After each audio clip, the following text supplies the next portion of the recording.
last 3 years before 24, we went 51,000, 47, and 47. Last year we had 50,000 rounds of golf and we had 48 inches of rain in 15 weeks. I don't even know how that works, but somehow that's what they tell me in the golf shop anyway. But this year we're going to do more rounds than we did last year. And at some point, I don't know, how many more, it's like, how many marbles can you get in a box, right? How many rounds of golf can you squeeze into a golf course? There's only so many hours of daylight, right?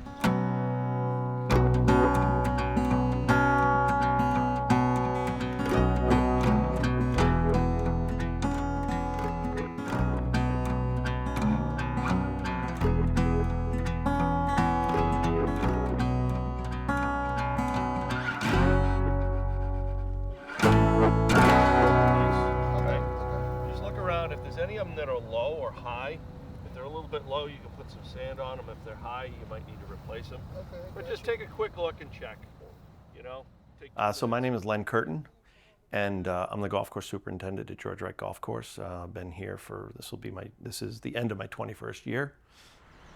If you played this course and you didn't know who designed it, by the time you got to hole number 8 or 9, you'd have a pretty darn good idea it was a Donald Ross golf course. It doesn't have a lot of bunkers. We've only got 35 bunkers on the golf course, but that was done intentionally by Ross because he felt that the property and the golf course was so difficult. So he didn't want to make it unfair. The terrain here was really foreboding, a combination of granite and swamps. It ended up being a WPA project where the funds were secured through the federal government. The construction design was done by the Army Corps of Engineers. Drainage, rock and ledge removal, 90,000 pounds of dynamite, and it took them, I think, about 7 years to build the golf course, and somewhere between 800 and 1,000 men a day working out here. Quite the project. I would have loved to have been a fly on the wall to see that happen. It's owned by the city of Boston. It's operated and it falls under the umbrella of the Boston Parks and Recreation Department. So George Wright, we have to earn our own way here. Our daily operations, we don't take tax dollars here. So the money that we bring in funds our entire operation. We run it like a business, and it's been very successful. It's worked out pretty well. All right. Good morning. Normal day today, nothing, no golf tournaments. So we're gonna walk mow greens. So guys that are walk mowing, Alberto, 1-9-18.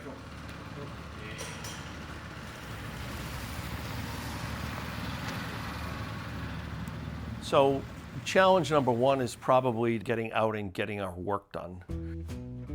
We're a very busy golf course. In the last 3 or 4 years, we're averaging somewhere near 50,000 rounds of golf a year.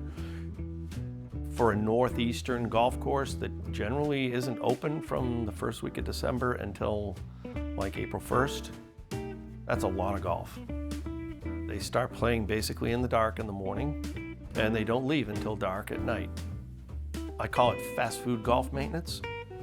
Neatness and attention to detail are very important, but at the end of the day, we have to get the work done.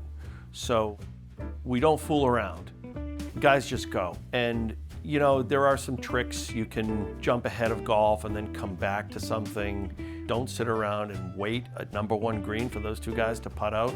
You've got to mow number 8 green too, go up and mow number 8, and then they're off the green, jump back down to number 1. We have situations where we'll have 2 guys out mowing fairways. They'll start on number 3. Oh, there's 3 groups are coming. Well, they'll jump over to number 7. They'll mow half of number 7. They wait for the 3 groups to come in, and then they jump back over to number 3. There's a lot of that. We do a lot of juggling. So our course, let's say to a local high-end private club, we have probably half the staff that they would have and maybe a third of the money. But I would put our guys up against anybody's with the quality of their work and the expediency. They don't mess around. It's a culture we have here. It has to be that way. We don't have a choice. So George Wright, we have a sister course, Franklin Park, that's about 1.5 miles from here. And Franklin Park is kind of like old farmland, and there's a couple of feet of nice soil over there. We're an entirely different place. Depending on where you go on the golf course, you might find 6 inches or 8 inches of soil. Some places you might find 4. Our greens, you know, if they roll 9.5 or 10, we're doing pretty good. But a lot of that is because we just have to keep the turf actively growing to recuperate and recover. So that's a big part of it. The unique thing about George Wright is that other than small areas on the golf course, we've never really quote unquote regrassed the golf course. So you've got these really interesting varieties, like when they were planted in the 30s, South German bent grasses were very common back then, and you can pick them out immediately when you get your first couple of frosts. They turn purple. I think the take-home point with especially with our putting surfaces, is we've probably got 6 to 8 different types of grasses, including Poa annua. Up until I think I got here, they never used any like fungicides, or they didn't spray the place. The stuff would just die. So the stuff that survived was like hard as nails. There's a little bit of everything. It's kind of a hodgepodge. It's really neat. I like it because it's a patchwork quilt of time. And I would hope that they never strip the putting surfaces here and put a modern grass on them, because you can really see the history of the golf course right in the putting surfaces.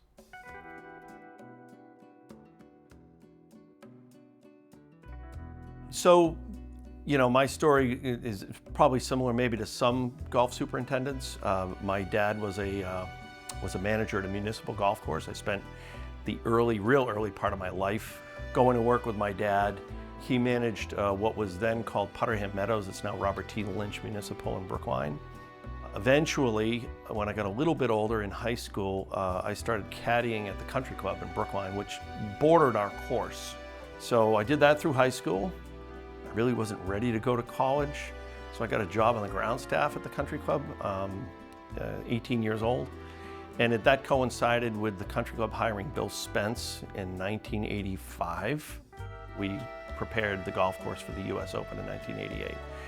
And that sort of propelled me into wanting to do this for a living. So after that, I went to the University of Massachusetts, spent 3 years in the metropolitan New York area at a club called Burning Tree Country Club, grew in a golf course in Portugal. I was an assistant at Walpole Country Club, and then I got the superintendent's job at the Lexington Golf Club, which is a 130-year-old private club. And then this job opened, and I had very fond memories of it as a kid. And I honestly felt as a kid playing here that the golf course deserved way better than it ever got. Mayor Menino was our mayor at the time. They had went through a tough stretch with a contractor. It was a management company that didn't do a very good job. And he was sort of sick and tired of it and decided that he wanted the Parks Department to take over the operations of the golf course. And I thought, well, if the city's really interested in fixing the golf course, and they were, then you know, what better opportunity is there to come into a classic Donald Ross golf course and be able to be part of restoring it. So that's how I ended up at George Wright. Started in 2004. There was a lot of dead grass out here. We had 4 greens that were mostly dead. The fairways had never been aerified. You couldn't put a tee in the tees. They were just, you needed a hammer to put a tee in.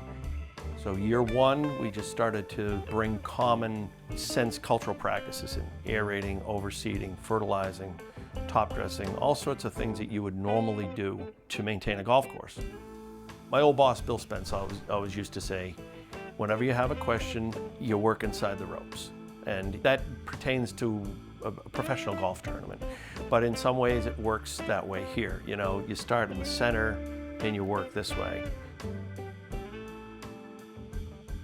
When I started here, the bad thing was that the city didn't do a damn thing with the golf course for 50 years. That was the bad thing. But that was also the good thing, because you didn't have like somebody come and butcher the golf course. So the outlines of all the original bunkers were still there. We've been very fortunate to have Mark Munjum, our golf course architect, has been on board with us for about 15 years. And basically what we did is we took the original bunkers that were there and we just sort of reconstructed them, you know. But they have a shelf life. And, you know, at a private club, shelf life for a bunker might be 20 or 22 or 24 years. Here it's more like 10. They stay scraggly. They look a little unkempt at times. But as myself and our golf director like to say, it's a hazard.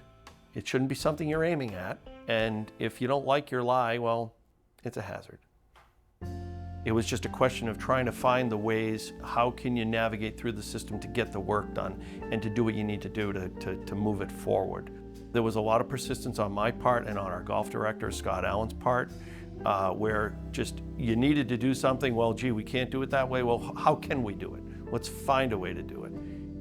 And it was a challenge. There was a lot to do. I mean, there still is. It's different stuff now. It's not as visible as the stuff was before. Like, we've got grass on all the fairways now, and you know, the bunkers are some reasonably playable, but there's still so much work to do here that it's never a never-ending thing. If you were to give advice to other municipalities, other municipal courses about how to improve, how to get better, what would be that advice?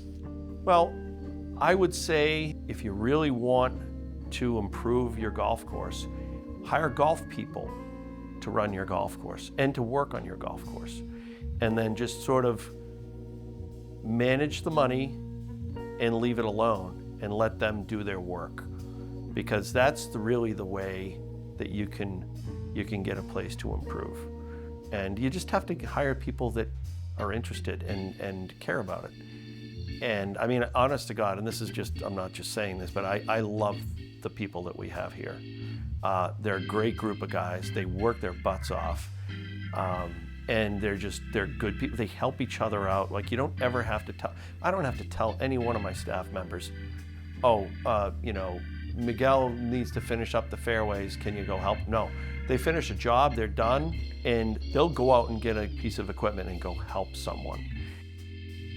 And I also think it's a personality thing too. Like, you can have people that will come in and apply for a job here because they're looking for a job. But it takes a certain personality to want to go out and work outside and work in the heat. And oh, it's drizzling rain and you gotta put on a rain suit and go dig a hole. Like, there's not a lot of people that love that idea, right? So it takes a unique sort of person that wants to kind of do this stuff. And I'll say that much for my staff. Like, every person on our staff, they take a tremendous amount of pride in their work and they care. They really care about what they're doing. And I think that's half the battle.